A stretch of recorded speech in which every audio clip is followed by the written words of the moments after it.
ہند و پاک کے درمیان کی کشیدگی کی تاریخ بہت طویل ہے۔ تقسیم ہند کے بعد سے ہی یہ سلسلہ چل رہا ہے جو آج تک چلا آ رہا ہے۔ ہر حکومت نے، چاہے وہ پاکستان کی ہو یا ہندوستان کی ہو، اس نے یہ کوشش کی ہے کہ دونوں ملکوں کے روابط بہتر ہو سکیں، دونوں ملکوں کے تعلقات بہتر ہو سکیں، لیکن ہمیشہ نتیجہ اس کے برعکس آیا ہے اور کشیدگیاں بڑھتی گئی ہیں، جس کا غلط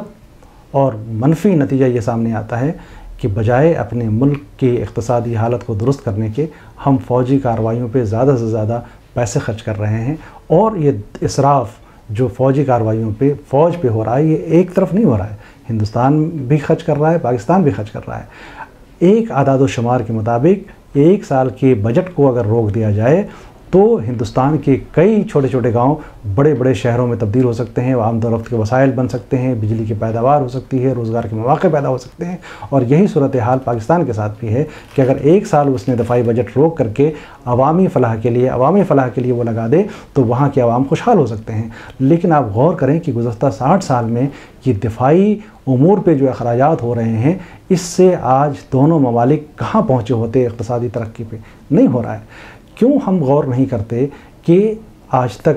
ہم نے صرف دفاعی امور پہ خرچ کیا ہے؟ ہم اس بات کی جانب اگر کوشش کریں کہ ایسی نوبت ہی نہ آئے، اور یہ نوبت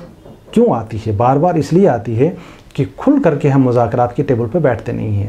خلوص دل کے ساتھ نہیں بیٹھتے، نیک نیتی کے ساتھ نہیں بیٹھتے، بلکہ پہلے سے آبزرویشن، بہت سے تحفظات ہمارے ذہنوں میں ہوتے ہیں، یہی وجہ ہے کہ آج تک کوئی مذاکرہ کامیاب نہیں ہوا۔ دیکھیے ابھی SAARC کانفرنس ہوئی ہے، وہاں بھی یہ باتیں ہوئی، بڑی اچھی اچھی باتیں سننے میں آتی ہیں، اس سے پہلے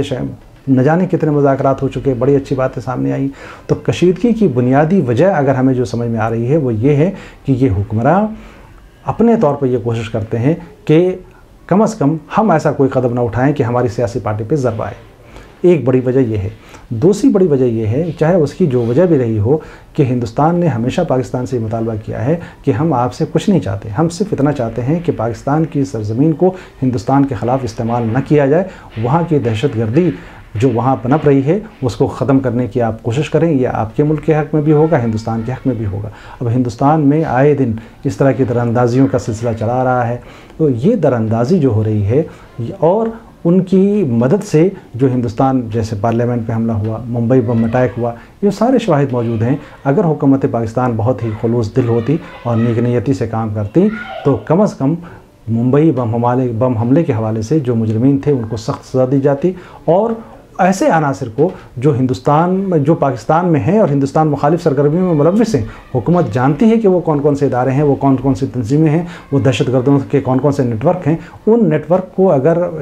پاکستان اپنے طور پر اسے ختم کر دے تو یہ صرف ہمارے لیے نہیں یہ فائدہ مند ہے، بلکہ یہ پاکستان کے حق میں بھی ہے کہ اس نیٹ ورک کے تباہ ہونے سے کم از کم پاکستان دہشت گردی سے پاک ہو جائے گا۔ آج پاکستان جو مختلف طرح کے مسائل سے جھوج رہا ہے، اور ان میں سے سب سے بڑا مسئلہ دہشت گردی کا ہے، وہ کئی لیول کا ہے۔ ایک لیول تو یہ ہے کہ وہاں کی دہشت گرد تنظیمیں آپس میں ٹکرا رہی ہیں، اس لیے آئے دن بم دھماکے ہو رہے ہیں، عوام وہاں کے مر رہی ہیں، کبھی مسجد میں، کبھی خانقاہ میں، کبھی مدرسے میں، کہیں شاہراہ پہ، کہیں بازار میں یہ دھماکے ہو رہے ہیں۔ یہ وہیں کے دہشت گرد ہیں جو اسلام کے نام پہ کر رہے ہیں، اور کس کو مار رہے ہیں؟ مسلمانوں ہی کو مار رہے ہیں۔ اس طرح کی دہشت گردی سے پاکستان کو کیا ملنے والا ہے؟ ہندوستان نے ہمیشہ یہ کہا کہ اگر آپ دہشت گردی کے نیٹ ورک کو اپنے وہاں سے ختم کر دیں تو ہمارے تعلقات کی اور روابط اور بھی بہتر ہو سکتے ہیں، اس لیے کہ ہمارے پاس اتنے ثبوت ہیں، اتنے شواہد ہیں، جس کی بنیاد پہ ہم یہ کہہ سکتے ہیں کہ ہندوستان میں اس طرح کی جو واقعات ہو رہے ہیں اس میں براہ راست جو ہے پاکستان کے اس طرح کے نیٹ ورک، اس طرح کے دہشت گرد شامل ہیں، اور یہی آبزرویشن اور یہی ریزرویشن ہندوستان کو ہمیشہ پاکستان کے حوالے سے ہے۔ تو اب جو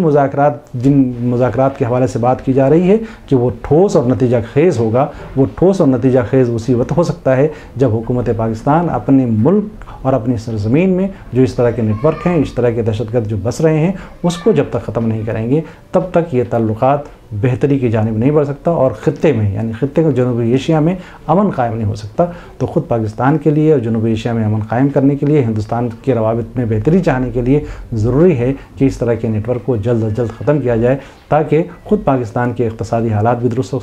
سکیں اور وہاں کے حالات بھی پرامن ہو سکیں، اور دونوں پڑوسی ممالک میں ایک بہتر رابطہ بھی ہو سکے، دوستی کا ماحول بن سکے۔